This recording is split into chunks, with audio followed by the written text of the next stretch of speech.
నమస్తే అండి. ఇది కూడా మళ్ళీ మా అమ్మ హేమలతాదేవి లైబ్రరీ నుంచి తీసుకుంటున్న నవల. అది కూడా యువలో వచ్చిన నవల, సంక్షిప్త నవల. మట్టి గాజులు. రాసిన వారు గుల్షన్ నంద. అది గుజరాతీ ట్రాన్స్లేషన్ట. దాన్ని 1974లో సినిమాగా కూడా తీశారు. తెలుగు సినిమా తులసి అనేది. ఇది బేస్ తీసుకొని తీశారని విన్నాను. చాలా పాత సినిమా అది తులసి. ఇప్పుడు నవల ప్రారంభం చేద్దాం. మట్టి గాజులు. గుల్షన్ నంద. పర్వతాల వెనుక ఎక్కడో దూరాన సూర్యుడు అస్తమిస్తున్నాడు. అస్తమయ సూర్యుని ఎర్రటి కాంతి కిరణాలు చందన్ లోయనంతటినీ అలుముకొని అందంగా మెరిపిస్తున్నాయి. లోయలో కొండపాదం పక్కనే కట్టిన ఒక నల్లరాళ్ల ఇంటి గదిలో బన్సీ కూర్చుని ఆనాటి జమా ఖర్చులన్నీ లెక్క కడుతున్నాడు. అతనికి అప్పుడప్పుడు దూరాన బండరాళ్లు పగిలిన ధ్వనులు వినిపిస్తున్నాయి. తుపాకీ మందు పేలుడికి రాతి బండలు ముక్కలు చెక్కలై కొండ అంచుల దాకా ఎగిరిపడుతున్నాయి. ఆ ధ్వనులు వింటుంటే బన్సీకి తాను జీవితంలో సాధించదలుచుకున్న కోర్కెలు, పెట్టుకున్న ఆశలు ఆ రాతి ముక్కల్లాగానే చెల్లాచెదరైపోతున్నట్టు తోచింది. ఆ బండరాళ్ల పేలుడు శబ్దాలకి బన్సీ బాగా అలవాటు పడిపోయాడు. వృద్ధాప్యం, దారిద్ర్య బాధలు ఏకమై అతని శరీరాన్ని, మనసుని చెదపురుగులాగా తొలిచేస్తున్నాయి. గత 5 సంవత్సరాల నుంచి అతను రాత్రనక పగలనక చెమటోడ్చి పనిచేస్తున్నాడు. ఆ కారణంగా బన్సీ యజమాని ఆదరానికి పాత్రుడై మామూలు కూలీ స్థాయి నుంచి ఆ మధ్యనే గుమాస్తా స్థానానికి అర్హత సంపాదించాడు. జమా ఖర్చులు చూస్తున్న బన్సీకి ఎన్నిసార్లు కూడికలు తీసివేతలు వేసి చూసినా ₹8.40 లెక్కలో తేడా వస్తోంది. ఆ పొరపాటు ఎలా జరిగిందో తెలియక అతను బాగా ఆందోళన పడిపోతున్నాడు. ఆ సమయంలో ఆఫీసు ముందు జీపు కారు వచ్చి ఆగిన శబ్దం విని బన్సీ ఉలిక్కిపడి ద్వారం కేసి చూశాడు. యజమాని జీపు దిగి గబగబా రావడం అతని కంటపడింది. బన్సీ కంగారు పడుతూ లేచి నుంచున్నాడు. యజమాని ప్రతాపసింహబాబు చేతికర్ర ఊపుకుంటూ గదిలోకి వచ్చి అతన్ని కూర్చోమన్నట్టుగా కర్ర ఊపుతూ, లెక్క పూర్తి చేశావా బన్సీ అని ప్రశ్నించాడు. చేశాను బాబు అన్నాడు బన్సీ. అతని కంఠం కాస్త వణికింది. ప్రతాపసింహబాబు గది కిటికీ దగ్గరకు వెళ్ళి బయటకు చూడసాగాడు. అతని ముఖంలో గర్వం, తృప్తి, మందహాసం తొణికిసలాడాయి. అల్లంత దూరంలో కొండ బద్దలైపోతోంది. 1 సంవత్సర కాలంలో అంత పెద్ద పర్వతాన్ని అతను పిండి పిండి చేసేశాడు. ఆ పర్వతలోయలో అతను ఒక వంతెన కట్టబోతున్నాడు. దానివల్ల ఆ చుట్టుపక్కల ఉండే ప్రజలకు కలగబోయే సౌకర్యం గురించి అతడేనాడూ ఆలోచించలేదు. అతని ఆలోచనలన్నీ కూడా వర్షాకాలానికి ముందుగా తన వంతెన పని పూర్తి చేస్తే తనకు రాబోయే ₹5 లక్షల లాభం గురించే. ఈ క్షణంలోనే అతను ఆ లాభం గురించి ఆలోచిస్తున్నాడు. తుపాకీ మందు పేలుడికి ఎగిరెగిరి పడుతున్న రాళ్ల ముక్కలు అతని కళ్లకు వెండి, బంగారపు ముక్కల్లా కనపడుతున్నాయి.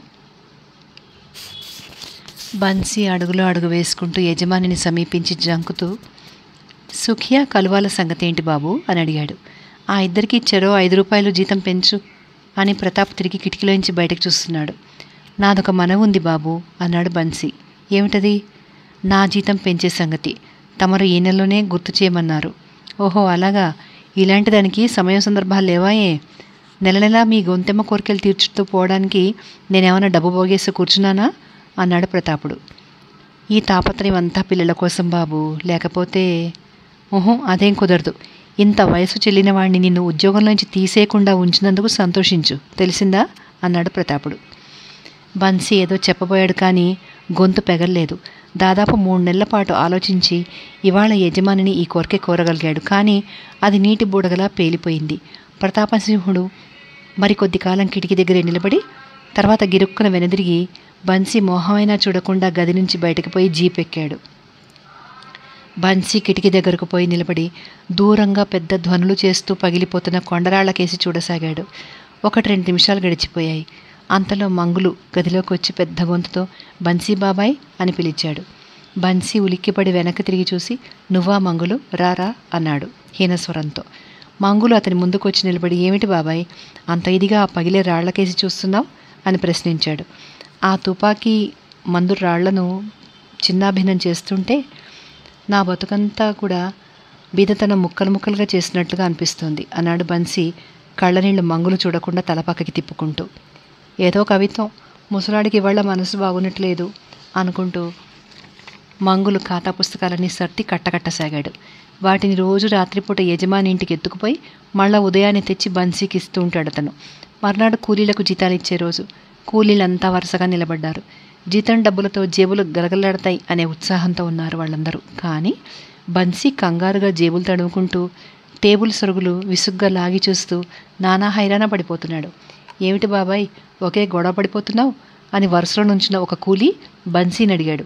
కళ్ళజోడు ఇంటి దగ్గరే మర్చిపోయి వచ్చినట్టుంది అన్నాడు బన్సీ ఆయాసంగా. జోడు లేకపోతేనేం బాబాయ్, నోట్లు లెక్క పెట్టేది వేళ్లతోనేగా, అవి నీ దగ్గరే ఉన్నాయి అన్నాడు ఓ కూలీ. ఆ హాస్యానికి అంతా కూలీలు గోళ్ళమంటూ నవ్వారు. బన్సీ అభిమానపడిపోతూ టేబుల్ మీద పుస్తకాలను అటు ఇటు కదుపుతున్నాడు. అంతలో ఒక మృదుహస్తం ఖాతా పుస్తకం మీద కళ్ళజోడు ఉంచి వెనక్కి తిరిగింది. తల వంచుకుని ఉన్న బన్సీ కళ్ళజోడు చూస్తేనే తల పైకెత్తి చూశాడు. అతనికి వెనుదిరిగిపోతున్న గంగ కనిపించింది. గంగ అతని కుమార్తె, 15-16 వయసుంటుంది. ఆగు, అసలు నువ్విక్కడికి ఎందుకు వచ్చావు అన్నాడు బన్సీ కాస్త కటువుగా. కళ్ళజోడు ఇంటి దగ్గరే మర్చిపోయావు, జీతాలు పంచడంలో పొరపాటు ఏమైనా జరుగుతుందని పట్టుకొచ్చాను అంది గంగ. సరే సరే, నువ్వు ఇక్కడి నుంచి త్వరగా పో అంటూ బన్సీ కూలీల మొహాలకేసి చూశాడు. వాళ్ళందరి మొహాల్లోనూ బన్సీకి ఏదో ఆకలిగున్న లక్షణం, వాంఛ కనిపించింది. ఇంతమంది కూలీజనం పోగైన చోటుకి తన కూతురు రావడం బన్సీకి చాలా బాధ కలిగించింది. తండ్రి ముఖ లక్షణాలు గమనించిన గంగ హడావిడిగా గది నుంచి బయటికి పోబోయి ఎదురుగా వచ్చిన మంగుల్ని ఢీకొట్టింది. కూలీలంతా ఒక్కసారిగా రణగుణధ్వనిగా నవ్వేశారు. ఆ నవ్వులు బన్సీ చెవుల్ని బాణాలా తాకాయి. అవివాహిత అయిన తన కూతుర్ని, తన దారిద్ర్యాన్ని వారంతా హేళన చేస్తున్నారని బన్సీ అక్కసపడిపోయాడు. ఆ వెంటనే అతను ఒక కూలీని బిగ్గరగా పిలిచి నోట్లు లెక్క పెట్టసాగాడు. కొండదారి వెంట గ్రామం కేసి సాగే కాలిబాట మీద గబగబా పరిగెత్తిపోయే గంగను కిటికీ దగ్గర నిలబడి మంగులు ఆకలి కళ్ళతో చూడసాగాడు. 1-2 క్షణాల్లో గంగ కొండమలుపు తిరిగి కనుమరుగైపోయింది. మంగులు ఒక్కసారిగా నిట్టూర్చి వెనుదిరిగి బన్సీ బాబాయ్ అన్నాడు బిగ్గరగా. ఏమిట్రా అన్నాడు బన్సీ విసుగ్గా. నీ కూతురు చూస్తుండగానే తొలకరి మేఘంలా ఇంతదింతైపోయింది. తొందరగా 3 ముళ్ళు వేయించు, వయసు ముదిరితే మనసు నిలవదంటారు అన్నాడు మంగులు. మంగులు అంటూ బన్సీ గర్జించాడు. వృద్ధాప్యంతో ముడతలు పడిన అతని దేహం పండుటాకులా అల్లలాడిపోయింది. అతని కళ్ళు నిప్పులు చెరగసాగాయి. అతను మంగులకేసి తీక్షణంగా చూస్తూ జాగ్రత్త, మళ్ళీ ఎప్పుడైనా నా కూతురు ఊసెత్తావో ఊరుకునేది లేదు అన్నాడు. ఆ మాటలతో మంగులు నోరు మూతపడిపోయింది. కానీ బన్సీ ఇచ్చిన డబ్బు తీసుకుని కాగితం మీద వేలిముద్ర వేస్తున్న ముసలి కూలీ ఒకడు, మంగులు మాటలో అంత కోపం తెచ్చుకోవాల్సిందేముంది బన్సీ, అతడన్న దాంట్లో తప్పు ఏమీ లేదు. వయసు పొంగుని వరద పొంగుని ఆపడం మన తరం అవుతుందా అన్నాడు. బన్సీ జవాబేం చెప్పలేకపోయాడు. తల వంచుకుని మౌనంగా నోట్లు లెక్కపెట్టడం ప్రారంభించాడు. అతడికి మంగులు అన్న మాటలో కొంత నిజం ఉన్నట్టు తోచసాగింది. నిజమే మరి, గంగా యుక్త వయస్కురాలైంది. కానీ మంగులు ఇంతమందిలో అలా వాగవలసింది కాదు. తండ్రిగా తన బిడ్డ బాగోగుల్ని గురించి తను మాత్రం ఆలోచించడం లేదా? ఎటొచ్చి పెళ్లి చేయాలంటే డబ్బు కావాలి. తన దగ్గర గుడ్డి గవ్వైనా లేదు. తనకొచ్చే నెల జీతం 80 రూపాయలు కడుపు నింపుకోవడానికే సరిగ్గా చాలవు. తండ్రి తన గురించి పడే బాధ గంగకి ఏమీ తెలియదు. యవ్వనం ఆమె శరీరాన్ని అయితే పెంచింది, కానీ మనసులో దాగి ఉన్న పసితనాన్ని మాత్రం పారదోలలేకపోయింది. ఆమెలో చిన్ననాటి చిలిపితనం ఇంకా పోలేదు. దారి వెంట పోతూ ఏ పిల్లనెత్తినో మొట్టికాయ వేయడం, ఏ అవ్వనో ఆట పట్టించడం గంగ ఇప్పటికీ చేస్తూనే ఉంటుంది. ఆమె పెదాల మీద కదిలే మందహాసం, కళ్ళలో మెరుపు ఊళ్ళోని యువకుల హృదయాలను గిలిగింతలు పెడుతుంటుంది. కానీ గంగ ప్రేమకు పాత్రులైంది మాత్రం రూప అనే అమ్మాయి మాత్రమే. ఇద్దరు గంటల తరబడి ఊసులాడుతూ కూర్చుంటారు. తండ్రికి కళ్ళజోడిచ్చిన తర్వాత గంగ ఉల్లాసంగా పరుగులు తీస్తూ పోయి సెలయేటి దగ్గర నిలబడింది. ఎత్తైన కొండపై నుంచి కిందికి జారి కొంత దూరం ప్రవహిస్తూ పోయిన సెలయేరు నదిలో కలిసిపోతుంది. ఆ సెలయేరు చేసే గలగల ధ్వనులు వింటూ మైమరుపుతో గంటల కొద్దీ కాలాన్ని అక్కడ గడిపేయడం గంగకు అలవాటు. గంగ సెలయేటి దగ్గర నిలబడి అది కొండలోయకేసి మెలికలు తిరుగుతూ ప్రవహించే దృశ్యాన్ని కొంచెంసేపు పారవస్యంతో చూసి వెళ్ళి దాని ధార కింద నిలబడింది. చల్లటి ఆ నీటి ధార గంగ శరీరాన్ని పులకరింపజేసింది. ఏదో నూతనోత్సాహం ఆమెలో పరవళ్ళు తీసింది. స్నానం అయిపోగానే గంగ ఆ పక్కనే ఉన్న పంట పొలాల్లోకి పరుగు తీసింది. అక్కడ ఒక జొన్న చేలో 2-3 ఆడపిల్లలు చేరి చేలో వాలిన పక్షుల్ని పంగల కర్రతో రాళ్లు విసిరి లేవగొడుతున్నారు. గంగకు అలా పిట్టల్ని తోలడం ఒక సరదా. గంగ అక్కడున్న ఒక పిల్ల చేతిలో నుంచి అలా కర్ర తీసుకుని పిట్టల మీదకి రాళ్లు విసరడం ప్రారంభించింది. ఉన్నట్టుండి పొలం అవతల వైపు నుంచి చిన్న కేక వినిపించింది. ఆ కేక వింటూనే గంగ అదిరిపడింది. ఆమె చేతిలోని కర్ర జారి కింద పడిపోయింది. యువకుడొకడు చేతితో ఫాలభాగాన్ని అదిమి పట్టుకుని చేనుకు అడ్డం పడి నడుచుకుంటూ గంగ ఉన్న చోటికొచ్చాడు. గాయం నుంచి కారుతున్న రక్తం అతని చేతి వేళ్లను తడిపేసింది. గంగ నిశ్చేష్టురాలై అతని కేసి ఒక క్షణం చూసి వణుకుతున్న గొంతుతో మీరెవరు అని ప్రశ్నించింది. అతను జవాబు చెప్పకుండా గంగ కేసి చూస్తూ ఉండిపోయాడు. గంగ భయంతో వణికిపోతూ అతన్ని మరోసారి ప్రశ్నించబోయి ఏమనుకుందో ఏమో గిరుక్కున వెనుదిరిగి గ్రామం కేసి పరిగెత్తసాగింది. యువకుడు ఆగు ఆగు అంటూ కేక వేశాడు. కానీ గంగ లేడిలా పరిగెత్తి ఇల్లు చేరి మూలనున్న కుండలో నుంచి గ్లాస్తో నీళ్లు తాగి అలా నిలబడిపోయింది. పరిగెత్తుకు రావడం వల్ల భయం వల్ల ఆమె గొంతు ఆర్చుకుపోయింది. గుండెలు దడదడా కొట్టుకోసాగాయి. గుండెల మీద చేవేసుకుని గంగ వాకిట్లోకి వచ్చి అక్కడ ఆడుకుంటున్న శరత్ మంజుల కేసి కన్నార్పకుండా చూడసాగింది. ఇక్కడ మనకి బొమ్మ ఆమె రాయితో కొడితే వచ్చిన యువకుడు అనమాట. శరత్ మంజులు ఆట చాలించి గంగకేసి ఆశ్చర్యంగా చూస్తున్నారు. అది గమనించిన గంగ తమ్ముళ్లను ఏమిట్రా అలా గుడ్లు మిటకరించి నాకేసి చూస్తారు అని అడిగింది. అక్కయ్యని చూస్తున్నాను, అంత దప్పికైందా, గ్లాసుడి నీళ్లు గుట్టుకొని మింగేశావు అన్నాడు మంజు. మంజు అలా అనగానే గంగకు మరింత భయం వేసింది. ఆమె తమ్ముడితో ఏమీ అనకుండా పక్కనే ఉన్న రూప ఇంటికేసి గబగబా నడిచింది. రూప గంగ ఇద్దరు సమవయస్కులే. ఆ ఇద్దరిది బాల్య స్నేహం. రూప తండ్రి గంగ తండ్రి బన్సీ కన్నా బాగా ఉన్నవాడు. అయినా అది వాళ్ళిద్దరి స్నేహానికి ఏనాడు అడ్డగోడగా నిలవలేదు. గంగ ఇంట్లోకి రావడం చూస్తూనే రూప ఎదురొచ్చి ఆమె చేపట్టుకుని ఏమిటి సంగతి అలా ఉన్నావే అని అడిగింది. కొంప ముడిగిందే రూప అంది గంగ ఆయాసపడుతూ. ఏం జరిగింది? భలే దెబ్బ తగిలింది. ఎవరికి? నీకా? ఎక్కడా అంటూ రూప స్నేహితురాల్ని నఖసిక పర్యంతం పరీక్షించి చూడసాగింది. దెబ్బ నాకు కాదు అతనికి అంది గంగ. అతనెవరు అంది రూప. గంగ బెదురుగా చుట్టూ చూసి ఓ మారు జరిగిందంతా రూపకు చెప్పింది. ఇంతకీ అతనెవరు అంది రూప. అతను మన ఊరివాడు కాదు. నేను ఇదే అతన్ని మొదటిసారిగా చూడడం. నాన్నకు తెలిస్తే తప్పకుండా కొడతాడు అంది గంగ. నువ్వు కంగారు పడకు, అతన్ని నువ్వెరగవు, నిన్ను అతను ఎరగడు. మరి ఈ సంగతి మీ నాన్నకి ఎలా తెలుస్తుంది అంది రూప. అది నిజమేనేవు, నా గాభరాలో నేను ఆ సంగతి ఆలోచించలేదు. హారి భగవంతుడా అంటూ గంగ బరువంతా దిగిపోయినట్టు నిట్టూర్చింది. ఇంతలో వాకిటి వైపు నుంచి ఎవరో వస్తున్న శబ్దమైంది. స్నేహితురాళ్ళిద్దరూ నిశ్శబ్దంగా మంచం మీద కూర్చుని వాకిలి వైపు చూస్తున్నారు. ఇంతలో రూప అన్న పిలుపు వినిపించింది. రూప జవాబు ఇయ్యబోయేంతలో ఆ పిలిచిన వ్యక్తి లోపలికే వచ్చేశాడు. రూప అతన్ని చూస్తూనే గతుక్కుమని అదేమిటి మోహన్ అన్నయ్య అంది. ఆ వచ్చిన వ్యక్తిని చూడగానే గంగ భయకంపితురాలైంది. అతని నుదుటిన గడ్డకట్టిన నెత్తురు ఎర్రగా మెరుస్తోంది. రూప తన స్నేహితురాలికేసి అన్నవైపు ఓ మారు చూసి ఏదో అర్థమైందన్నట్టు తలాడించి ఆ గాయం ఏమిటి, ఎందుకైంది, ఎలా అయింది అని ప్రశ్నించింది. మీ ఊరి కొంటెపిల్లెవరో తల పగలగొట్టింది అంటూ మోహన్ రూప పక్కనే నిలబడి ఉన్న గంగమోహన్లోకి చూశాడు. అయితే నువ్వు ఆ పిల్లకు తగిన శాస్త్రి చేసి ఉంటావు అవునా అంది రూప నవ్వుతూ. మోహన్ జవాబు చెప్పబోయేంతలో పెరటివైపు గదిలో నుంచి రూప తల్లి అక్కడికి వస్తూ అయ్యో అయ్యో అదేమిటి, ఎవరా దుర్మార్గులు అంత గాయమయ్యేలా కొట్టారు అంది. గంగ ఆ మాటలు వింటూ గజగజ వణికిపోయింది. కళ్ళ నీళ్ళు తిరిగిపోయాయి. అది గమనించిన మోహన్ చిరునవ్వు నవ్వుతూ తప్పంతా నాదే పిన్ని, పిట్టల్ని తొర్రెందుకు విసిరిన రాయి నాకు తగిలింది, ఆ పిల్ల తప్పేమీ లేదు అన్నాడు.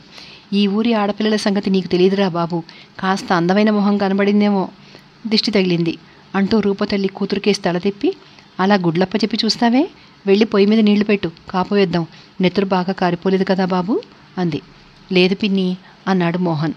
కూతురు అక్కడి నుంచి కదలడం ఆలస్యం అయ్యేసరికి రూపతల్లి గంగతో నువ్వైనా త్వరగా వెళ్ళి కాస్త నీళ్లు పెట్టు అంది.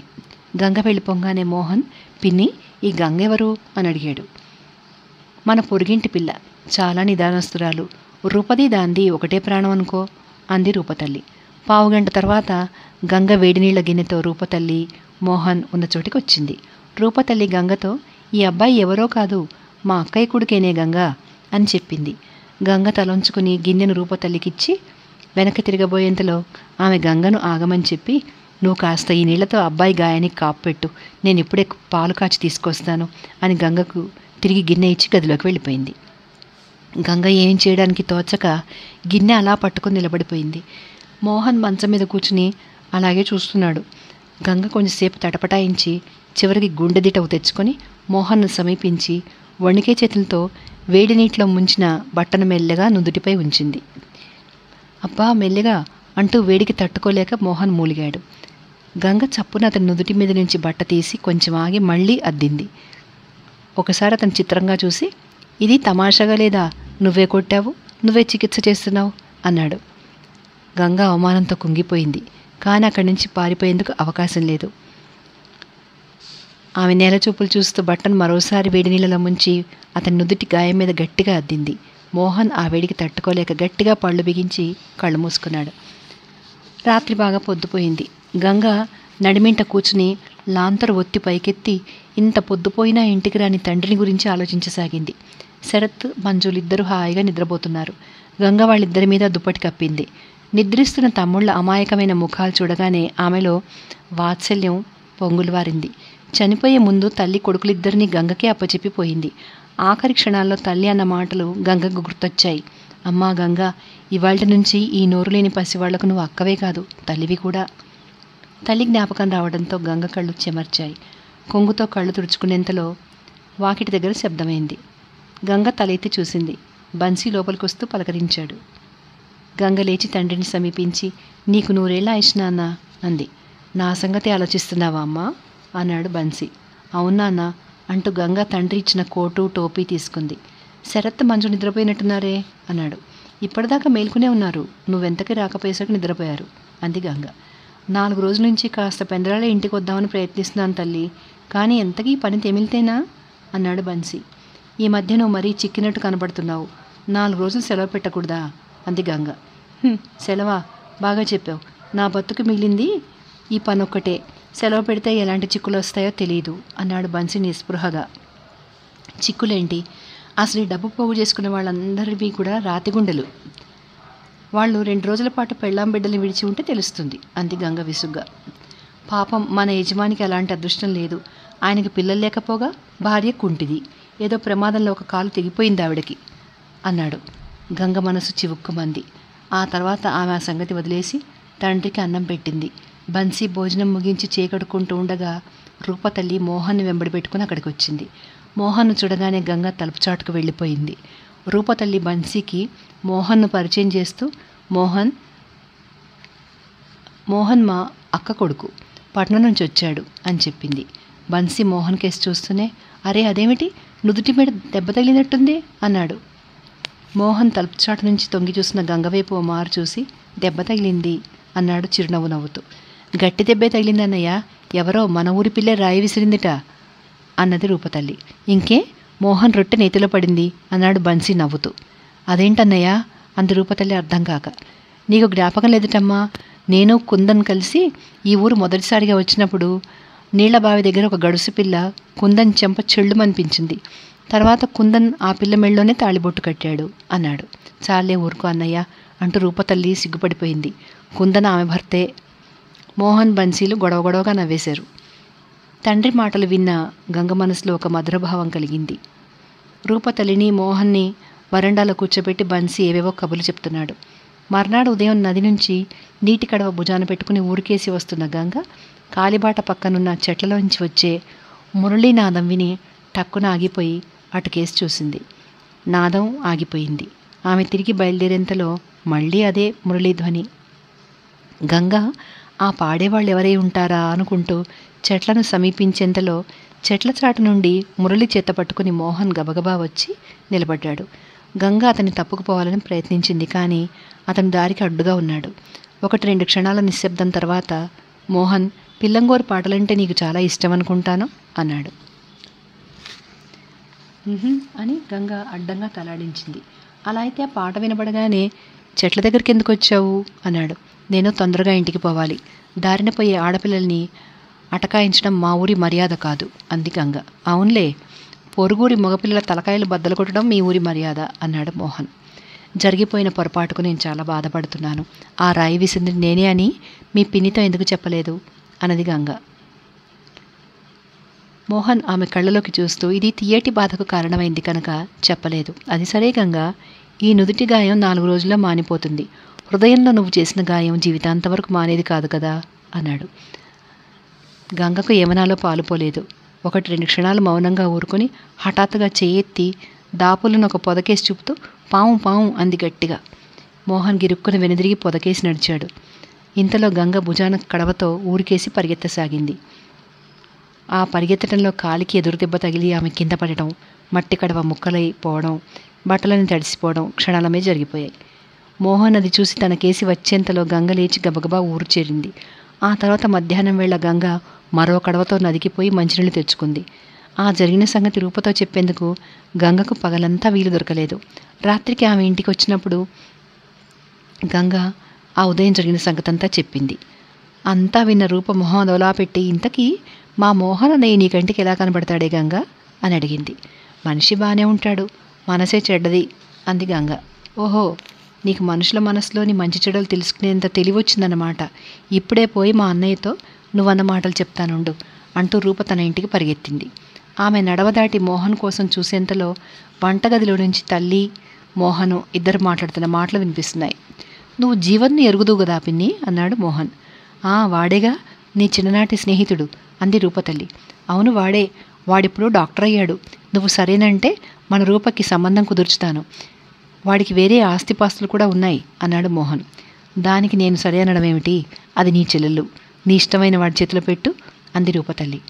ఈ సంభాషణ విన్న రూపకు ఆశ్చర్యం ఆనందం కూడా కలిగింది. ఆమె వెంటనే తిరిగి గంగ దగ్గరకు పరిగెత్తి తాను విన్నదంతా ఆమెకి చెప్పింది.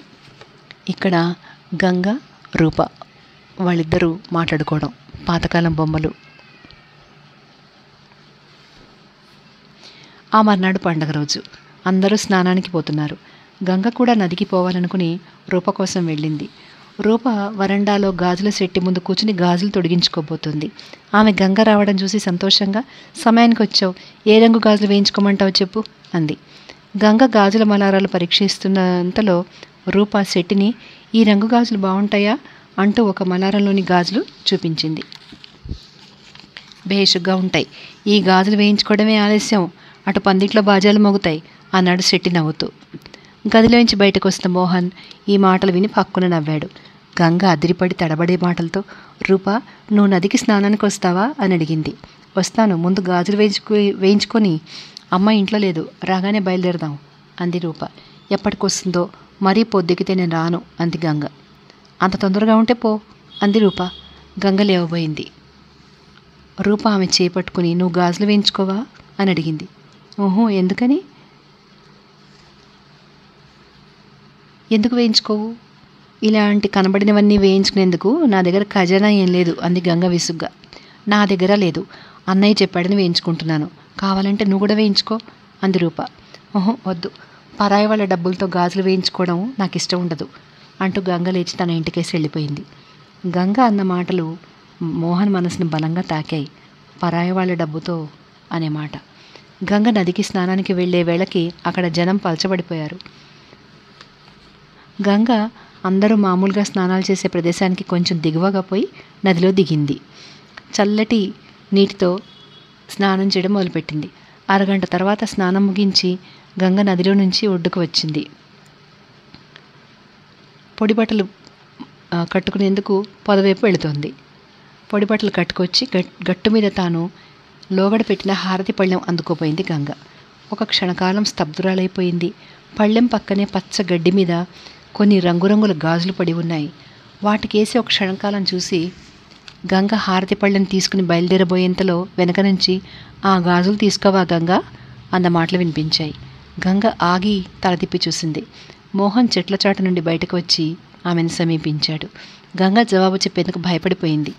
మోహన్ గాజులను అందుకుని చేజాపు గంగ, ఎందుకంత సిగ్గు, నేను పరాయివాణ్ణా, ఈ గాజులో నా ప్రేమను దాచాను అన్నాడు. గంగ జవాబేమీ చెప్పకుండా మొహం పక్కకు తిప్పుకొని హారతి పళ్ళెం తీసుకోబోయింది. మోహన్ మరో అడుగు ముందుకు వేసి, గంగ ఈ గాజులు నువ్వు తీసుకోకపోతే ఈ గాజుల్ని కాదు నా ప్రేమనే తిరస్కరించినట్టుగా నేను భావిస్తాను అన్నాడు. ఆ మాటలు విని గంగ గతుక్కుమంది. అర్ధనిమిలిత నేత్రాలతో ఓసారి మోహన్ కేసి చూసి ముఖాన్ని పమిటి కొంగులో దాచుకుంటూ చేతిని మోహన్ వైపు చాచింది. ఇక్కడ ఇది బొమ్మ. ఆ అమ్మాయి వచ్చి హారతి పళ్ళం తీసుకునేటప్పుడు అక్కడ నేల మీద కనిపించిన గాజులు.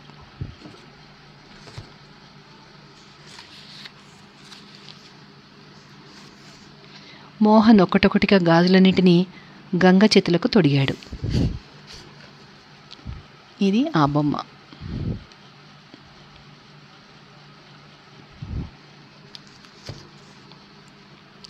మోహన్ తిరిగి ఏ ప్రేమ వాక్యాలు చెప్పకముందే గంగ హారతి పళ్ళెం తీసుకుని ఊరివైపు పరుగు తీసింది. ఆ రాత్రి బన్సీ ఆఫీస్ నుంచి వానలో తడిసి ఇంటికి చేరాడు. ఇంట్లో గంగ లేదు. శరత్ని మంజుని అడిగితే ఎక్కడికి వెళ్ళిందో తెలియదన్నారు. ఎంతసేపు ఎదురు చూసినా గంగ రాకపోయేసరికి బన్సీకి తన కూతురు ఏమైందో అన్న బెంగ పట్టుకుంది. కొడుకులిద్దరిని పంపి వాడంతా వెతికించాడు కానీ గంగ కనిపించలేదు. బన్సీకి భయంతో పాటు కూతురు మీద ఎక్కడలేని కోపము కలిగింది. అతను ఇష్యురుషురమంటూ మంచం మీద ముడుచుకుని పడుకున్నాడు. పక్కింటి నుంచి రూప వచ్చింది తన స్నేహితురాలి కోసం. బన్సీ కూతురు ఇంకా ఇంటికి రాలేదని చెప్పి పెద్దగా నిట్టూర్చాడు. కంగారెందుకు బాబాయ్, వర్షం మూలాన ఎక్కడో ఆగి ఉంటుంది, వస్తుందిలే అంది రూప. వయసొచ్చిన పిల్ల ఈ చీకట్లో ఎక్కడెక్కడో తిరగడం మంచిది కాదమ్మా, రోజులు బాగలేవు అన్నాడు బన్సీ. బన్సీ మాట పూర్తయ్యే లోపలే గంగ తలుపు తోసుకుని లోపలికి వచ్చింది. ఆమె వర్షంలో బాగా తడిసి ముద్దయింది. కూతుర్ని చూస్తూనే బన్సీ కఠినంగా, గంగా ఎక్కడికి వెళ్ళావు అని ప్రశ్నించాడు. నేనా, గుడికి అంటూ గంగ ఒక క్షణం ఆగి, ఈరోజు ఉపవాసం కదా, ప్రసాదం తెచ్చుకుందామని వెళ్ళా అన్నది. ఏది ప్రసాదం అన్నాడు బన్సీ. వానకు తడిసి జావలా కరిగిపోయింది అంది గంగ. సరే వెళ్ళి బట్టలు మార్చుకుని తల బాగా తుడుచుకో, ఏ జలుబు చేస్తే నానా వస్తా అన్నాడు బన్సీ. గంగతో పాటు రూప కూడా గదిలోకి వెళ్ళింది. వాళ్ళిద్దరూ చిన్నగా మాట్లాడుకోసాగారు. అదే సమయంలో పక్క ఇంట్లో రూప తల్లి వర్షంలో తడిసి వచ్చిన మోహన్ని, ఇంత వానలో ఎక్కడికి పోయావు బాబు అని ప్రశ్నిస్తోంది. ఎక్కడికా, గుడికి అన్నాడు మోహన్ తడబడుతూ. గుడికా అంటూ రూపతల్లి ఆశ్చర్యపోయింది. అవును పిన్ని, ఉపవాసం కదా, ప్రసాదం కోసం పోయాను అన్నాడు. మరి ఆ ప్రసాదం తెచ్చినట్టు లేదే అంది రూపతల్లి. మోహన్ జవాబు చెప్పేందుకు తటపటాయిస్తున్నంతలో రూప లోపలికి వచ్చి, ప్రసాదమా, అది వర్షంలో కొట్టుకుపోయి ఉంటుంది, అంతేనా అన్నయ్య అంటూ మోహన్ కేసి చూసి చిరునవ్వు నవ్వింది. అవును, రూప బాగా గ్రహించింది అన్నాడు మోహన్. రూపతల్లి పాలు కాచేందుకు వంటగదిలోకి వెళ్ళింది. సమయం కనిపెట్టి రూప మోహన్తో, ప్రసాదం అంతా వానజోరుకు కొట్టుకుపోయిందా, నిజమా అంది పెద్దగా నవ్వుతూ. చాలే అట్టే వాగకు అంటూ మోహన్ చెల్లెలి చెవు పట్టుకున్నాడు. అన్నా చెల్లెళ్ళ నవ్వులతో గదంతా మార్మోగిపోయింది. మర్నాడు ఉదయానికల్లా బన్సీ తీవ్రమైన జ్వరంతో మూలుగుతున్నాడు. రాత్రి వానలో బాగా తడిసిపోవడమే ఆ జ్వరానికి కారణం. తను లేచి ఆఫీస్కి వెళ్ళడం సాధ్యం కాదు అని తెలుసుకున్న బన్సీ కూతురును సెలవు చెప్పి వచ్చేందుకు యజమాని ఇంటికి పంపాడు. గంగకు ప్రతాపసింహబాబు ఇంటికి వెళ్ళడం ఇదే ప్రథమం. ఆమె ఆ ఇంటి గేటును సమీపించేసరికి సింహంలో ఉన్న కుక్క ఒకటి మొరుగుతోంది. దాని అరుపు వింటూనే వరండాలో చక్రాల కుర్చీలో కూర్చున్న ప్రతాపసింహుడి భార్య తారామతి తలెత్తి చూసి, ఎవరు నువ్వు అని ప్రశ్నించింది గంగను. యజమానురాలి గొంతు వింటూనే కుక్క మొరగడం మానింది. గంగ గేటు దాటి లోపలికి పోయి తారామతికి నమస్కరించి, నేను బన్సీ కూతురునమ్మా అంది. అలాగా, బన్సీ కూతురువా అని అడిగింది ఆవిడ. నాన్నకి జ్వరం వచ్చింది, ఆ మాట తమతో చెప్పిరమ్మని నన్ను పంపాడు, సెలవు కావాలి అంది గంగ. తారామతి గంగను దగ్గరికి పిలిచి వాత్సల్యంగా తలనిమురుతూ, నేను వారితో చెప్తాలే, జ్వరం నయమయ్యే వరకు బన్సీ పనిలోకి రానక్కర్లేదు అంది. గంగ తారామతికి మరోసారి నమస్కారం చేసి వెనుదిరిగి బయలుదేరింది. ఆమె గేటు దాటుతుండగా ప్రతాపసింహబాబు ఎదురయ్యాడు. గంగ దడదడలాడే గుండెతో అతనికి నమస్కారం చేసి బాగా పక్కకు తప్పుకొని ముందుకు సాగింది. ప్రతాపుడు గేటు దగ్గరే నిలబడి గంగని తనివి తీరా చూస్తున్నాడు. ఇంతలో అక్కడికి మంగులు వచ్చాడు. ఎవర్రా పిల్ల అని అడిగాడు ప్రతాపుడు మంగుల్ని. బన్సీ కూతురు గంగ బాబుగారు అన్నాడు మంగులు. ఓహో, బన్సీ కూతురా అంటూ ప్రతాపుడు మీసాలు సవరించుకుని ఏదో ఆలోచనలో పడిపోయాడు. అతనిలో ఆశ, ఆకలి భగ్గుమన్నాయి. మంగులు యజమాని వాలకం గమనిస్తూనే ఉన్నాడు. ఆ పగలు రాత్రి కూడా ప్రతాపు ఏదో తెలియని బాధతో సతమతమైపోయాడు. ఉదయాన్నే అతను బయలుదేరి బన్సీ ఇంటికి వెళ్ళాడు. అతన్ని చూసి వీధిలో ఆడుకుంటున్న బన్సీ కొడుకు శరత్ గబగబా లోపలికి పరిగెత్తి ఎవరో కొత్త అతను తమ ఇంటికేసి వస్తున్నాడని చెప్పారు. ఆ సమయంలో గంగ తండ్రి చేత మందు తాగిస్తోంది. ఎవరా కొత్తవాడు అనుకుంటూ గంగ కదలబోయేంతలో ప్రతాపసింహుడు వెనగ్గా మంగులు ఇంట్లోకి ప్రవేశించారు. గంగ తెల్లబోయింది. ఇక బన్సీకి పై ప్రాణాలు పైన ఎగిరినంత పని అయినాయి. ఆనాటి వరకు ప్రతాపసింహుడు తమ ఇంటికేసి రాలేదు. బన్సీ కాస్త సిమిత్తపడుతూ, బాబు తమరా అన్నాడు నమస్కరించి. అవునోయ్, నీకు బాగా జ్వరం వచ్చిందని విని ఓసారి చూసిపోదామని వచ్చాను అన్నాడు ప్రతాపసింహుడు. ఇంతలో గంగ ఓ పాత కుర్చీ తెచ్చి ప్రతాప్ ముందుంచి పక్కకు వెళ్ళింది. ప్రతాపసింహుడు ఆమెకేసి ప్రశ్నార్థకంగా చూశాడు. నా కూతురు గంగ బాబు, సెలవు మాట చెప్పిరమని తమ ఇంటికి పంపాను అన్నాడు బన్సీ. ప్రతాపసింహుడు గంగ మొహం కేసి ఒక్కసారి ఆశగా చూసి బన్సీతో, చూడు బన్సీ, జ్వరం పూర్తిగా తగ్గే వరకు పనిలోకి రాకు, విశ్రాంతి తీసుకో అన్నాడు. కానీ పని అంటూ బన్సీ తడబడ్డాడు. అదంతా మంగులు చూస్తాడులే అన్నాడు ప్రతాపసింహుడు. గంగ పక్క గదిలోకి వెళ్ళిపోయింది. అవును బన్సీ, పని గురించి దిగులు పెట్టుకోకు. నీ సంగతి విని బాబుగారు రాత్రంతా నిద్రపోలేదు. పొద్దున లేస్తూనే నేను చూడ్డానికి వచ్చారు అన్నాడు మంగులు. బన్సీ ఏదో అనబోయేంతలో ప్రతాపసింహుడు జేబులోంచి ఒక 100 రూపాయల కాగితం తీసి అతని చేతిలో పెట్టాడు. బన్సీ తెల్లబోయాడు. అతని చేతులు వణికాయి.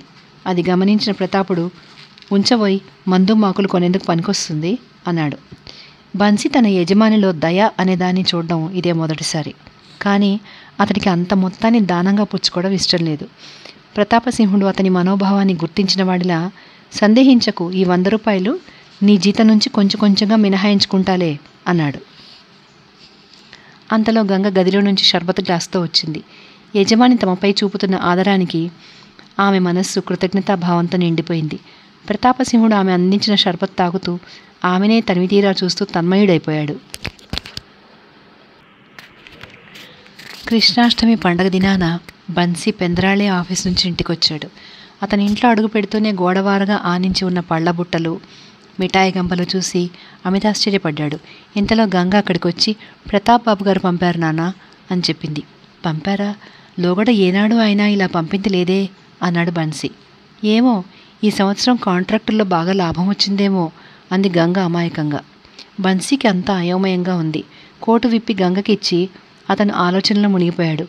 రాయిలాంటి యజమాని మనసు వెనలా ఎందుకు కరిగిపోతుందో అతనికి అర్థం కాలేదు.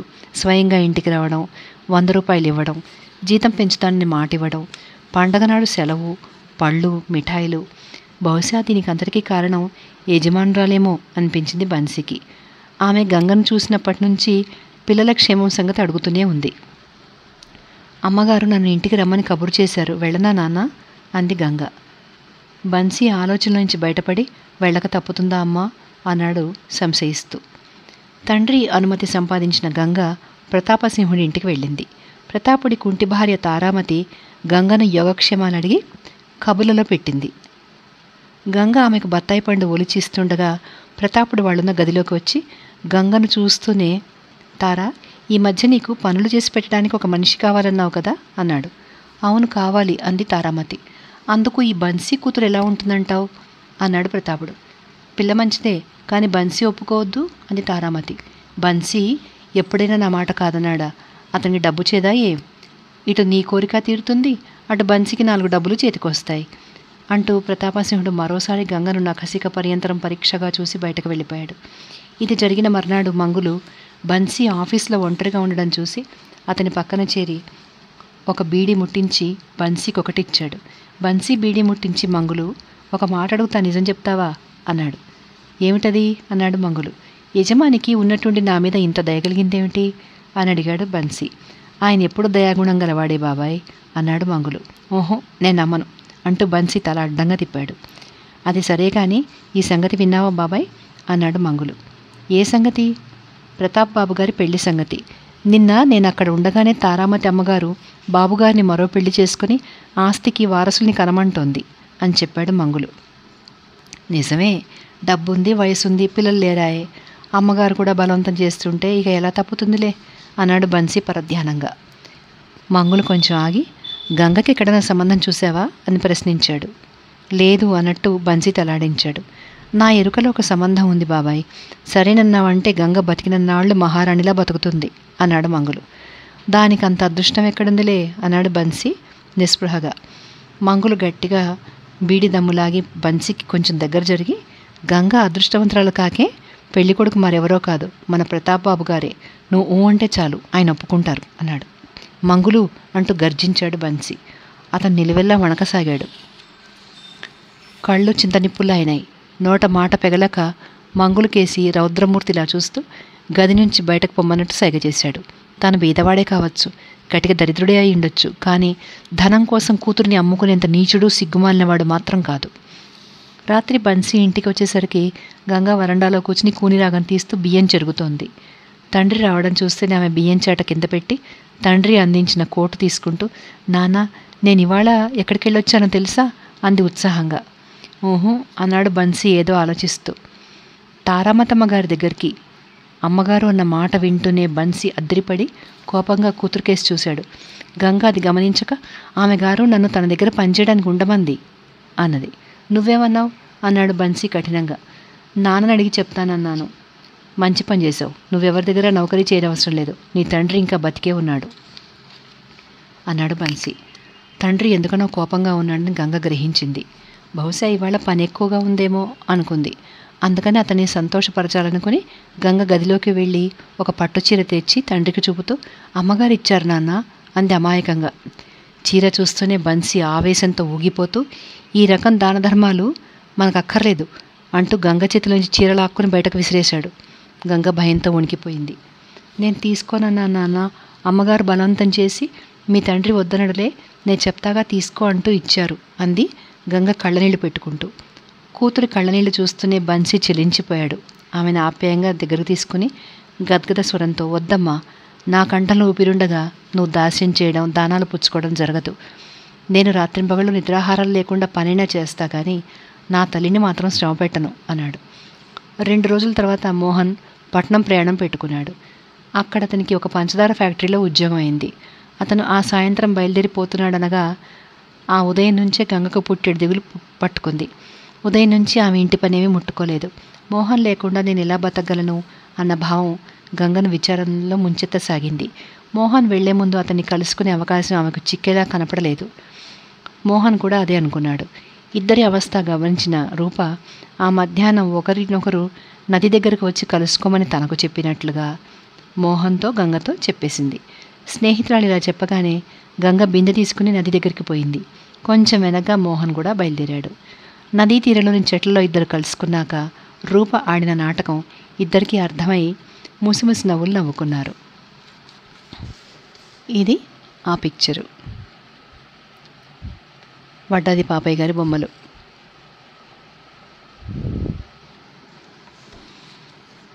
నదీ తీరంలోని చెట్లలో కలుసుకున్నాక రూప ఆడిన నాటకం ఇద్దరికీ అర్థమై నవ్వుకున్నారు. మోహన్ గంగ చేతిని తన చేతిలోకి తీసుకుని ఆప్యాయంగా, రేపు వెళ్ళిపోతున్నాను గంగ అన్నాడు. నాకు తెలుసు అంది గంగ కళ్ళనీళ్ల పర్యంతమై. ఇద్దరు కొంచెంసేపు నిశ్శబ్దంగా ఊరుకున్నారు. గంగా, నేను పెళ్లి చేసుకుంటాను అన్నాడు మోహన్. ఎవరో అభ్యంతరాలు చెప్పరు కదా అంది గంగ భయంగా. అలాంటి వాళ్ళు నాకెవరూ లేరు. నాకు ఈ లోకంలో ఉన్నదల్లా ఒక్క పిన్నే. ఆమెతో వెళ్లే ముందు అంతా చెప్పేస్తాను అన్నాడు మోహన్. ఏమని చెప్తారు అంది అతని వైపు చూస్తూ. మీ నాన్నతో చెప్పి సంబంధం ఖాయం చేయమని, సరేనా అన్నాడు. ఆ తర్వాత కొంతసేపటికి ఇద్దరు విడివిడిగా కాస్త ముందు వెనుకలుగా గ్రామం చేరారు. ఆ రాత్రి బన్సీ ఇంటికొచ్చేసరికి రూప తల్లి గుడి నుంచి ప్రసాదం తెచ్చి అతనికిస్తూ, మోహన్ పట్నం వెళ్ళాడు, వాడికి పంచదార ఫ్యాక్టరీలో ఉద్యోగం దొరికింది అని చెప్పింది. బన్సీ చాలా సంతోషం కనపరుస్తూ, అతడు నన్ను ఆళ్ళు పట్టుమని ఓ పావుగంట సేపైనా కూర్చుని మాట్లాడే అవకాశం దొరకలేదు అన్నాడు. అసలు నీకు తీరిక ఎప్పుడుందన్నయ్యా? ఎప్పుడు పనే. అసలే సగమైపోయినావు. సెలవు పెట్టి కాస్త విశ్రాంతి తీసుకో అంది రూపతల్లి. సెలవా? 4 రోజులు సెలవు తీసుకున్నానంటే శాశ్వతంగా సెలవు పుచ్చుకోవాల్సి వస్తుంది. ఎప్పటి నుంచో దీనాపూర్ వెళదామనుకుంటున్నాను, సెలవు దొరకట్లేదు అన్నాడు బన్సీ నిట్టూరుస్తూ. దీనాపూరా అని ఆశ్చర్యపోయింది రూపతల్లి. అవునమ్మా, అక్కడ కుర్రాడిని చూసి రావాలి. గంగకి ఆ 3 ముళ్ళు వేయించేస్తే నా బరువు తీరిపోయినట్టే అన్నాడు బన్సీ. ఆ బరువు తీరే మార్గం నేను ఆలోచించాలి అన్నయ్య. వరుడి వంశము మంచిదే, చదువు, సంధ్యలు, సంపాదన అన్నీ ఉన్నాయి అంది రూపతల్లి. ఎవరా వరుడు అన్నాడు బన్సీ ఆత్రంగా. మా మోహనే అంది రూపతల్లి. మోహనా అంటూ బన్సీ ఆనందంతో తబ్బిబ్బైపోయి, అతను ఒప్పుకుంటాడా అని అడిగాడు. వాడు నా మాట ఎలా కాదంటాడు అంది రూపతల్లి. బన్సీ కళ్ళు ఆనందాశ్రువులతో నిండిపోయాయి. అతను రూపతల్లి ఇచ్చిన ప్రసాదాన్ని ఒక్కసారిగా నోట్లో వేసుకుని మింగేశాడు. వంటింట్లో కూర్చుని వాళ్ళిద్దరి సంభాషణ వింటున్న గంగకు రూపతల్లి అన్న ఆఖరి మాటలు వినగానే మనస్సు ఆనందసాగరంలో తేలిపోసాగింది. మర్నాటి ఉదయం బన్సీ ఆఫీసుకు కొంచెం ఆలస్యంగా వెళ్ళాడు. అతను వెళ్ళేసరికే ప్రతాపసింహబాబు ఆఫీస్లో కూర్చుని ఉన్నాడు. బన్సీ రావడం చూస్తూనే అతను చేతి గడియారం కేసి చూసుకున్నాడు. కొంచెం ఆలస్యమైంది బాబుగారు. నా కూతురు పెళ్లి సంబంధం గురించి మా పక్కింటి జానకిబాయితో మాట్లాడుతూ టైం చూసుకోలేదు. ఆమె అక్క కొడుకు మోహన్కి నా కూతురుని ఇవ్వబోతున్నారు అన్నాడు బన్సీ నీళ్లు నములుతున్నట్టుగా. గంగ పెళ్లి కబురు ప్రతాపసింహుడికి పిడుగుపాటులా తోచింది. బన్సీ తనకేదో పెద్ద దుఃఖవార్త చెప్పినట్టుగా అతను బన్సీ కేసి కొరకొరలాడుతూ చూసి బయటకు వెళ్ళిపోయాడు. సంబంధం కుదిరిందని విన్నాక యజమాని తన కూతురి జోలికి ఇంక రాడు అని బన్సీ మనసు దిటవు చేసుకున్నాడు. ఆ రాత్రి ఆఫీసు మూసి తాళం చెవులు ఇచ్చేందుకు బన్సీ ప్రతాపసింహుడి బంగళాకి వెళ్ళాడు.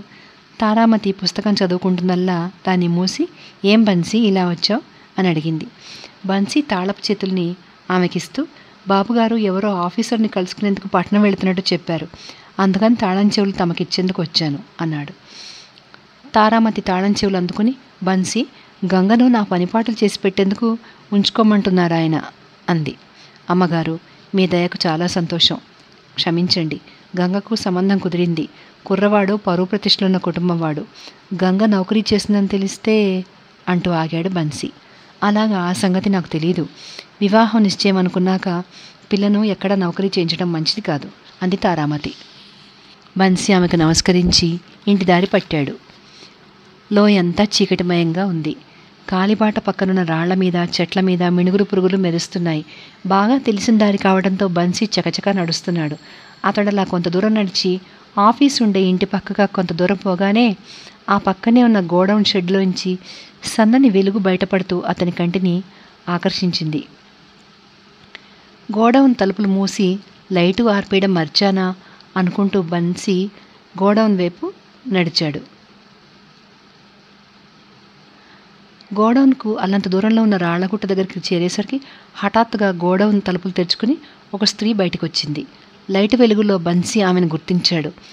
ఆమె మంచి వయసులో ఉన్న ఆడకూలి లచ్చి. బన్సీ రాళ్లగుట్ట వెనకనే ఆగిపోయాడు. ఇప్పుడేం చేయడమా అని ఆలోచించేంతలో లోపల నుంచి ప్రతాపసింహబాబు సిగరెట్ కాల్చుకుంటూ బయటకు వచ్చాడు. పట్నం వెళ్తున్నా అని చెప్పి అతను ఇక్కడ చేస్తున్న అవినీతి కార్యాలు ఇవన్నమాట. బన్సీ అలా అనుకుంటున్నంతలో ప్రతాపుడు లచ్చిని సమీపించి 2 కాగితపు నోట్లు ఆమెకిచ్చాడు. లచ్చి అవి తీసుకుని, ఇంతేనా, 2 అన్నది నవ్వుతూ. 2 కాదే, 2 పదులు, 20 రూపాయలు అన్నాడు ప్రతాపుడు నవ్వుతూ. ఇందులోనూ బేరమైన దొరా, ఎలాగో సిమెంట్లో ఇసుక కలుపుతూనే ఉన్నావు అంది తడబడుతూ. లచ్చి కొంచెం తాగినట్టుంది. అట్టే వాగకు, మరొకటి తీసుకో అంటూ ప్రతాప్ ఆమె చేతిలో మరో నోటు పెట్టాడు. అప్పుడు లచ్చి కిలకిలమని నవ్వింది. ప్రతాప్ కూడా నవ్వి ఆమెను వెళ్ళిపోమని చెప్పాడు. లచ్చి బయలుదేరబోతూ ఉండగా బన్సీ అది తనున్న మార్గాన వస్తుందేమో అని భయపడి గుట్ట అవతలికి తప్పుకునేందుకు కదిలి 4 అడుగులు వేసేంతలో కాలికి ఖాళీ కిరసనాయిల డబ్బా తగిలి ధన్ధన్మని పల్లానికి దొర్లుకుపోయింది. ఆ శబ్దం విని లచ్చి కెవ్వుమంది. ఎవరది అంటూ ప్రతాప్ గట్టిగా కేకపెట్టాడు. ఇక తప్పుకునేందుకు మార్గం లేదని గ్రహించి బన్సీ ప్రతాపుడి దగ్గరికి వచ్చాడు. అతన్ని చూస్తూనే లచ్చి చీకట్లో పరుగులంకించుకుంది. నువ్విక్కడేం చేస్తున్నావు అని గద్దించాడు ప్రతాప్. సామాన్ల గదిలో లైట్ చూసి ఆగిపోయాడు బన్సీ. అబద్ధం, నన్ను వెంటాడి తిరుగుతున్నావు అన్నాడు ప్రతాప్ పళ్ళు కొరుకుతూ. లేదు బాబు అంటూ బన్సీ చేతులు నలుపుకుంటున్నాడు. అయితే వెళ్ళు, మాట ఈ సంగతి ఎక్కడ అనకు. మీకు అనుమానం అక్కర్లేదు బాబుగారు, మీ పరువు పోతే నా పరువు పోయినట్టు కాదా అంటూ బన్సీ వెనుదిరిగి కాళ్ళీడ్చుకుంటూ ఇంటి దారి పట్టాడు. బన్సీ ఇల్లు చేరేసరికి చాలా పొద్దుపోయింది. ఈ జరిగిందంతా ఓ పీడకలలా తోస్తుంది అతనికి. కూతురు ఎంత వద్దన్నా వినకుండా పళ్ళెల్లో అన్నం పెట్టి తినమని బలవంతం చేసింది. బన్సీ 4 మెతుకులు తిని చేకడుక్కొని, నా కోసం ఎవరైనా వచ్చారా అమ్మా అని కూతురిని ప్రశ్నించాడు. ఆ వచ్చేవాడెవడో ఇద్దరికీ బాగా తెలుసు. సేట్జీ వచ్చాడు నాన్న అంది గంగ. ఏమంటాడు?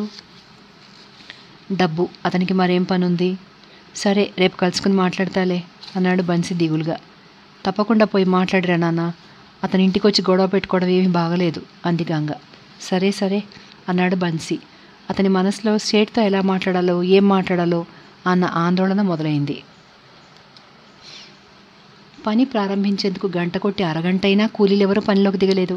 శ్యాముని సుఖ్యాని మళ్ళీ పనిలోకి తీసుకుంటే తప్ప పని ప్రారంభించాం అని కూలీలంతా పట్టుపట్టి కూర్చున్నారు. బన్సీ వాళ్ళకు నచ్చజెప్పి పని ప్రారంభమయ్యేలా చూడాలని ఎంత ప్రయత్నించినా లాభం లేకపోయింది. ఆ స్థితిలో ప్రతాపసింహబాబు హడావిడిగా అక్కడికి వచ్చి మండిపడుతూ కూలీల్ని పని మొదలుపెట్టమన్నాడు. మంగులు యజమాని మాటల్ని కూలీనాలి వాళ్ళకి చెప్పి చూశాడు. కానీ వాళ్ళు ఏమాత్రం చెల్లించలేదు. కూటికి లేని ఈ విధవలకందరికీ సమ్మెలు చట్టాల సంగతి మాట్లాడడం బాగా తెలిసింది. అవి నేర్పిన వాళ్ళెవరు అంటూ బన్సీ మీద ఎగిరిపడ్డాడు ప్రతాపుడు. నాకేం తెలీదు బాబు అన్నాడు బన్సీ వినయంగా. ఎవడో ఒకడు వీళ్ళకి బాగా పురెక్కించి ఉండాలి అన్నాడు. కావచ్చు బాబు. సరే, అందరినీ తీసేస్తున్నట్టు నోటీసులు ఇచ్చేయి అన్నాడు ప్రతాపుడు. ఒక్క మనవి బాబు అన్నాడు బన్సీ జంకుతూ. చెప్పు. మనం అలా చేయడం చట్టవిరుద్ధం. పైగా మనం వీళ్లతో పేచీపడి కూర్చుంటే వంతెన పని సకాలంలో కాదు అన్నాడు బన్సీ. చట్టం చట్టం, అదేం వీళ్ళ బాబు సొమ్మ అన్నాడు ప్రతాపుడు పిడికిళ్ళు బిగిస్తూ. దాని మాటకేం గాని బాబు, నా మాట విని సుఖియాని శ్యాముని మళ్ళీ పనిలోకి చేర్చుకోండి అన్నాడు బన్సీ. వీల్లేదు, అది కుదరదు అంటూ ప్రతాపుడు అరిచాడు. తొందరపడకండి బాబు, కూలీలంతా ఒక సంగతి చెప్పుకోవడం విన్నాను అన్నాడు బన్సీ చిన్న గొంతుతో. ఏమని? కలువాని మీరు పనిలోకి తీసుకోవడానికి కారణం వాడు లచ్చి తమ్ముడు అవడమే అని వాళ్ళు అనుకుంటున్నారు. బన్సీ అంటూ ప్రతాపుడు బిగ్గరగా అరిచాడు. లచ్చి పేరు వినేసరికి ప్రతాపుడికి వణుకు పుట్టుకొచ్చింది. అతడు అనుమానంగా భయంగా బన్సీ కేసి చూశాడు. బన్సీయే ఈ గొడవకంతటకు కారణం అన్న అపోహ అతని మనసులో మెదిలింది. ఇప్పుడేం చేయాలి? కొంచెంసేపు ప్రతాప్ అటు ఇటు పచారులు చేసి, సరే వాళ్ళిద్దరిని పనిలోకి రాని అంటూ చకచక అక్కడి నుంచి జీపు కేసి నడిచాడు. జీపు పక్కనే మంగులు చేతులు కట్టుకుని నిలబడి ఉన్నాడు. ప్రతాపుడు అతనితో, మంగులు నువ్విక్కడే ఉండు, వాళ్ళందరినీ ఎవరో రెచ్చగొట్టారు అన్నాడు. ఇందులో మన బన్సీకి భాగం లేదంటారా బాబు అన్నాడు మంగులు. నాకు అనుమానంగానే ఉంది. వాడి భాగం ఉందంటావా? కూడు లేక మాడి చేస్తున్నాడని దయదలిచి మీరు అతని కూతురుని అడిగినప్పటి నుంచి అదోలా ఉంటున్నాడు బన్సీ. అదిగాక ఈ మధ్య ఓ రాత్రి తమరు లచ్చితో మంగుల మాట పూర్తి చేసే లోపల ప్రతాపుడు జీపు స్టార్ట్ చేసి వేగంగా వెళ్ళిపోయాడు. ఆ రాత్రి బన్సీ తాళం చెవులు ఇచ్చేందుకు బంగ్లాకు రాగానే అతను కోపంగా, బన్సీ నువ్వు సేటి దగ్గర కూడా పనిచేస్తున్నావు అన్నమాట నిజమేనా అని అడిగాడు. నిజమే బాబు, అతనికి కొంత బాకీ పడ్డాను అన్నాడు బన్సీ. ఇది మోసం. జీతం పుచ్చుకునేది నా దగ్గర, పనిచేసేది మరొకళ్ళ దగ్గర. అందుకే కాబోలు చిట్టా ఖాతా పుస్తకాల్లో అన్ని తప్పులే దొరుకుతున్నాయి అన్నాడు ప్రతాపుడు విసురుగా. అలాంటి తప్పులు ఏమీ లేవు బాబు. ఆఫీస్ పనియాక సేటి దగ్గర రాత్రిళ్ళు పనిచేస్తున్నాను. అదేం లాభం లేదు. ఇక మీద నువ్వు నా దగ్గర పని చేయక్కర్లేదు అన్నాడు ప్రతాపుడు. బన్సీ గడగడ వణికిపోతూ, దయతల్చండి బాబు, నా బిడ్డలు కూటికి మలమల మాడిపోతారు అంటూ యజమాని కాళ్ళ మీద పడ్డాడు. ఓహో, లాభం లేదు, నీ మీద నాకు నమ్మకం పోయింది అన్నాడు ప్రతాపుడు. ఎన్నో సంవత్సరాలుగా మీ ఉప్పు తింటున్నవాణ్ణి, పొట్ట కోసం ఏదో అఘాయిత్యానికి నన్ను పాల్పడేలా చేయకండి అన్నాడు బన్సీ దృఢస్వరంతో. నన్ను హత్య చేస్తావా? అంత ఘోరం నేను చేయలేను బాబు. మీ నౌకర్లందరిలోకి నేను పాతవాణ్ణి, నాకు హక్కులున్నాయి అన్నాడు బన్సీ. ఆ మాటలతో ప్రతాపుడు కాస్త జంకి, సరే వెళ్ళు, నీ బెదిరింపులకి నేను తలవంచుక తప్పదు అన్నాడు పళ్ళు కొరుకుతూ. అంత మాట ఎందుకు బాబు? కాకపోతే ఏమిటి? నేను లొంగకపోతే తెల్లవారేసరికి నా రహస్యం ఊరంతా చాటేస్తావు అన్నాడు ప్రతాపుడు పెదవులు కొరుక్కుంటూ. నేనంత నీచుని కాదు బాబు అన్నాడు బన్సీ. నువ్వు కాకపోవచ్చు, నీ పొట్ట సంగతి ఏమిటి? సరే వెళ్ళు, రేపటి నుంచి కాస్త ఒళ్ళు దగ్గర పెట్టుకుని మరీ లెక్కలు రాయి అన్నాడు ప్రతాపుడు శాంతపడిన వాడిలా. బన్సీ యజమానికి నమస్కరించి బయటకు వచ్చేశాడు. బన్సీ గేటు దాటగానే ప్రతాపు పక్క గదిలో ఉన్న మంగుల్ని పిలిచి, ఈ బన్సీ నా గుండెల మీద కుంపట్లా తయారాడురా మంగులు అన్నాడు. తమరేం కంగారు పడకండి, ఎగిరిపడే రెక్కలి నరకడం ఎలాగో నాకు బాగా తెలుసు అన్నాడు మంగులు. ప్రతాపుడు కనుబొమ్మలు పైకెత్తి చేతిని కిందికి పైకి ఊపాడు. ఆ సంకేతం గ్రహించిన మంగులు చప్పున గది నుంచి బయటకు వెళ్ళాడు. బన్సీ కొండలోయలోని ఖాళీ బాట వెంట గ్రామం కేసి నడుస్తున్నాడు. చుట్టూరు చీకటి, లోయంతా నిర్మానుష్యంగా ఉంది. దూరాన పేలుడు మందు దెబ్బకు రాళ్లు పగులుతున్నాయి. కానీ మంగులు ఆ చీకట్లో బండరాళ్ల చాటుగా తనకన్నా ముందుగా పోయి ఒకచోట కాపేసి ఉన్నాడు అన్న సంగతి బన్సీకి తెలియదు. దీని తర్వాత భాగం నెక్స్ట్ వీడియోలో చూద్దాం. ఇప్పటికీ ఈ వీడియో ఆపేద్దాం.